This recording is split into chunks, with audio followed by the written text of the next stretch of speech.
transforme ta rancune en amour durable. Transforme ce que tu vis actuellement, tes pensées négatives, tes peurs, tes doutes, en quelque chose de bien plus beau, de bien plus positif.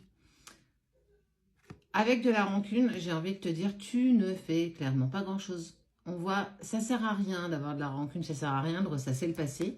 Ce qui est fait est fait. Maintenant, il faut soit changer de direction, soit modifier certains aspects. Mais en tout cas, on te demande clairement de transformer ce que tu vis en amour inconditionnel.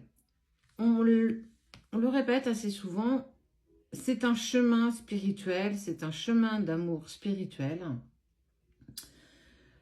qui est compliqué, mais en fait on te parle aussi de croissance. Plus tu vas t'aimer, plus tu pourras aimer l'autre sans condition. Bon, ça c'est une petite mise en garde. Il va falloir et il faut que tu transformes tes vibrations négatives en vibrations positives.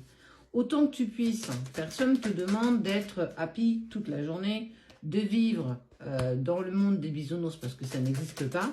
En fait, on te demande de retrouver une paix intérieure. Ton ego, ton mental prend malheureusement, j'ai envie de te dire, parfois bien trop de place. Sache que tout ça est évident.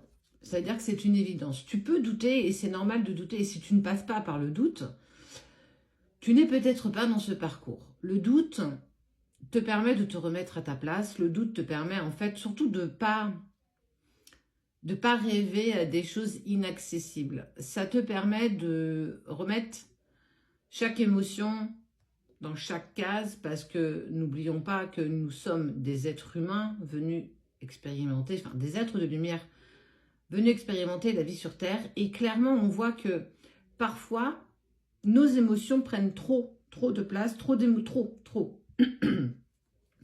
Et tu as une part d'ego qui, lui, en fait, de temps en temps, a du mal à laisser la place un petit peu à ce que tu ressens profondément.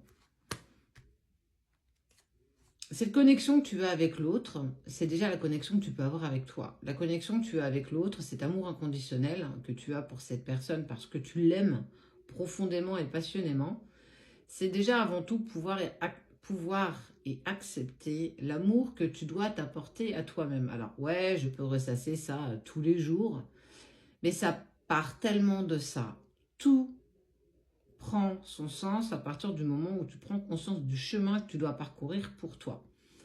Pourquoi on t'a mis dans ce chemin-là, toi et pas quelqu'un d'autre? Pourquoi toi, tu dois vivre ces tourments émotionnels, douloureux, compliqués et pas d'autres?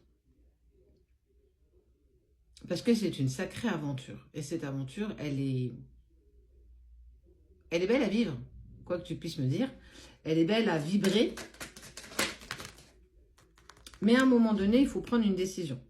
Cette décision, c'est aussi accepter que tu puisses aller à ce qu'on appelle à la croisée des chemins. Ne plus laisser l'ego prendre trop de place. Tu auras toujours besoin de ton ego et de ton cœur.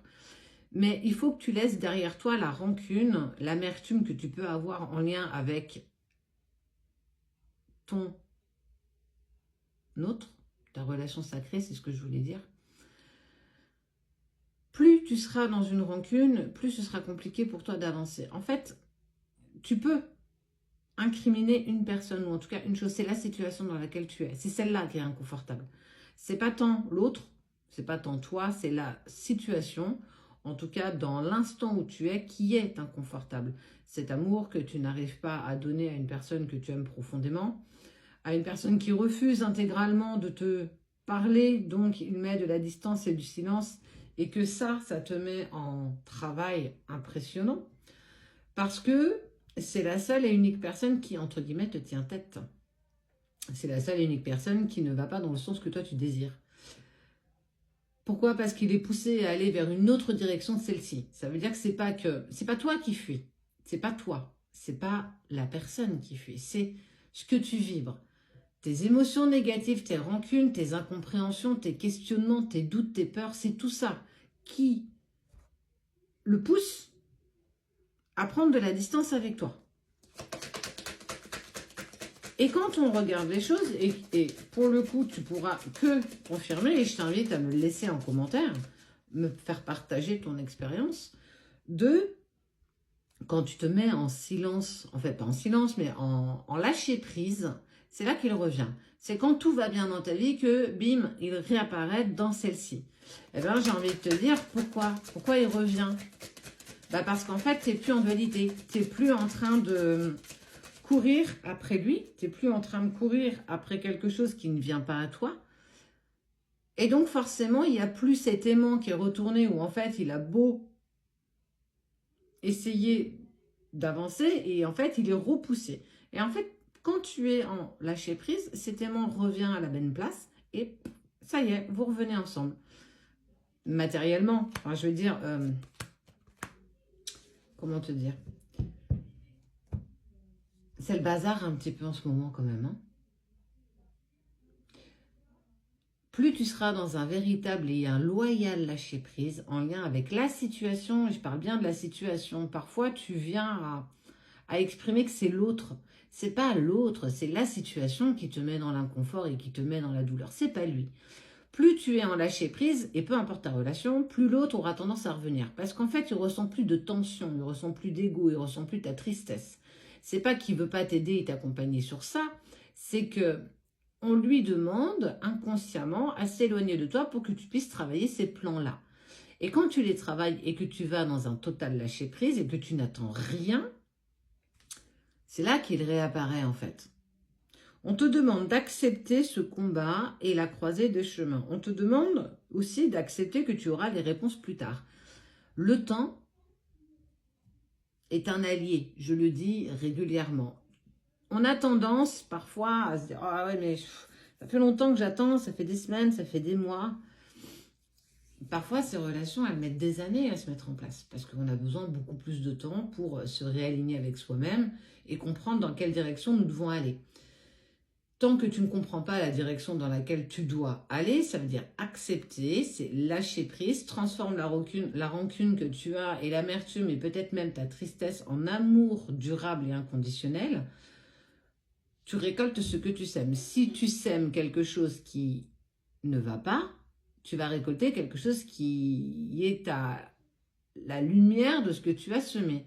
Si tu sèmes des doutes et des doutes, ouais Sabrina, des doutes et des peurs, l'univers va te faire récolter des doutes et des peurs. Si tu es toujours dans la rancune et dans le jugement ou dans la critique de ton autre parce que tu n'as pas accepté la façon dont il est sorti de ta vie, tu es dans un cul-de-sac, tu ne pourras pas avancer. Donc, en fait, là, c'est ce qu'on te dit, c'est accepte de transformer la rancune, la peur et aussi tout ce que tu n'as pas accepté en lien avec cette situation et transforme tout ça en amour. Tout a un sens, même si aujourd'hui tu ne le vois pas. C'est pas important aujourd'hui. C'est pas important de savoir quand est-ce qu'il va revenir.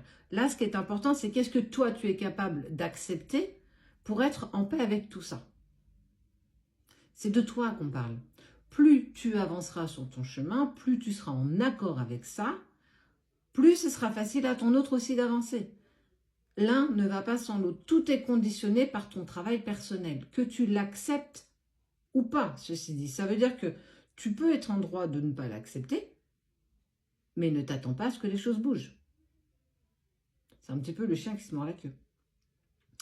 Ne laisse plus trop ton ego prendre de place dans ta vie. Tu en as besoin, oui. Comme tu as besoin aussi d'écouter ton âme, d'écouter ton cœur. Qu'est-ce qu'on te dit ici, en fait? C'est ça, c'est... Ouais, mais moi, je veux savoir quand. Mais on s'en fout de savoir quand. On s'en fout de savoir comment. Ou est-ce que tu peux me dire si, ça y est, il va se séparer de la terre, c'est dans combien de temps? Ça, c'est égotique. Qu'est-ce que tu en as à faire? Est-ce que ça va changer ton quotidien? Non, c'est l'ego qui a besoin de savoir. Le cœur sait. Tu vois, c'est là où tu dois essayer de faire la dissociation entre ce que tu souhaites entendre et ce que tu as besoin d'entendre. Tu n'as pas besoin de savoir quand. Tu as besoin de savoir comment tu avances, comment tu évolues, comment tu deviens une personne unique avec cet amour inconditionnel que tu te portes à toi-même. C'est ça que tu as besoin de comprendre. C'est un chemin qui est tortueux, c'est un chemin qui est compliqué, c'est un chemin qui est... différent pour chacun. N'hésite pas à partager ce que toi tu traverses, à quel moment tu en es, quel état déjà tu peux faire